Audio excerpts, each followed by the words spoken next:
We have our panel set up here in the studio in New York with full analysis of this presidential news conference and of this market sell-off.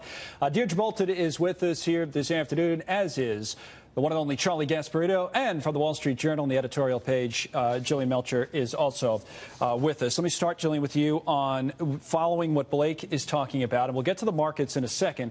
The Iran conversation was interesting, as the President Trump, I should say, has been very aggressive in his threats today towards Iran. And then it seemed like President Macron was open to doing something different with Iran. What did you make of all that? Yes, I do think there's a bit of a difference of opinion here. And that was one of the fundamental flaws of the Iran deal all around. I mean, we've seen them do, what, more than a dozen missile tests since this deal was inked.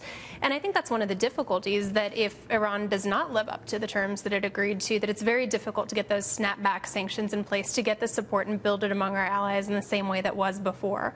And I think this disagreement that they're having really fleshes out some of the problems. I think the cautionary tale here is, as we're talking about North Korea being open and honorable, in many ways Iran is borrowing from the North Korea playbook. And I think that that is a cautionary tale as we consider whether or not we really trust that they're going to do what they say they're going to do. Now, while all this is happening, guys, Deirdre, the market was selling off aggressively.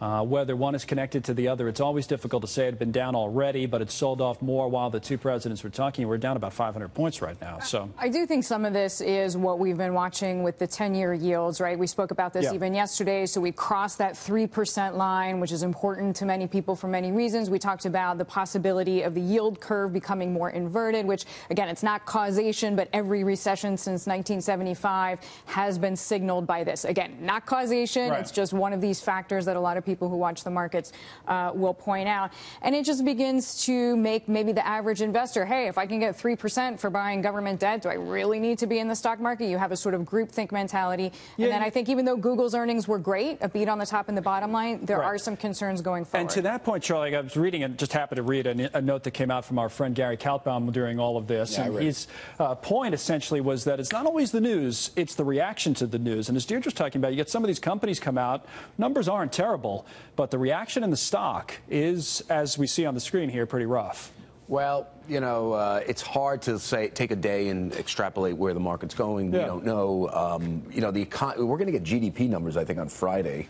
That'll be an interesting barometer. More earnings, right? And more earnings, and as we always do. But that will be, I think the GDP numbers are key, because we'll get some sense if the Trump tax cuts are starting to work. Again, if you really want to worry about interest rates, you don't worry about a 3% on the 10-year. What you're worried about is 3.5% and 4%. Why might you get that? You get that if the Trump tax cuts don't create enough growth bang for the buck, where GDP does not hit its 3.5–3% bogey, and therefore you have to issue a lot more debt. If you issue a lot more debt, you're going to have to pay much higher interest rates, and then the calculation becomes, okay, rates are going up, people will switch out of bonds to stocks, and not only that, that'll slow the economy. I mean, that's where that's interesting. That's You're where right, it gets because interesting. Everybody makes this big deal, right, Jillian, about this round number, and we do this in the stock market too. So, we hit 20,000 or 25,000, whatever it may be. It's not this round number; it's what the next number might be and what the outlook is. And you know, we've been building all these assumptions on the fact that we're going to have very, very strong growth in the economy, and maybe we should. Right. I mean, theoretically, if you cut taxes by with the tariff thing going on, I think the market's acting with a lot of been uncertainty. Not the economy. It just sure. But I think if we're talking about the economic implications on employment, on our ability to expand our consumer base. Those are all things with lasting economic impacts. Tariffs are a tax increase. I couldn't agree more. And I think, too, one thing that's important to pay attention to is these world leaders are meeting. The EU is making hay where the sun shines. You just saw them ink a deal with Mexico. You're seeing EU and Japan. You're seeing them negotiating with Canada. These deals are all building with the exclusion of the United States. Well, it's similar to what we saw in Asia in many ways with what happened with TPP, is that the countries all went forward. There are 11 other countries. They went forward with their deal without the United States. Well, you're saying, look at Macron. I mean, his whole thing, and he kind of alluded, I believe, to this. You know, some of it I couldn't pick up with the language barrier and the translation. You have a hard enough. Anyway, I have a hard enough time with English. But you know, he's for working through the traditional methods, working through the WTO. If you want to go, I mean, listen, where do they find common ground, Macron and Trump? They find common ground on, they both believe China dumps steel, does bad stuff, steals intellectual property. They must be stopped. Where do they differ on approach? Well, Trump does something which I think is really bad. He wants tit-for-tat tariffs. He's actually talked about it. Steel tariffs, you name it.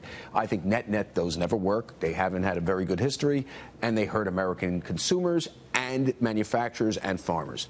Macron wants to work through the WTO. He wants to do sort of a concerted effort, which I think that's why, listen, why did we establish TPP? Why was TPP important? Well, it's supposed to counter China. That was it. So we took ourselves out of something to counter China. And I think that's the problem with the Trump approach to trade, and it could really hurt the economy and the markets. The other thing, your trade agreements expire. These expirations are on May 1st. So I do think there's not the timing of this visit from the French president to the U.S. is not exactly out of the blue, and neither is the fact that the German Chancellor Angela Merkel is also coming she's going to follow up on Friday on all this.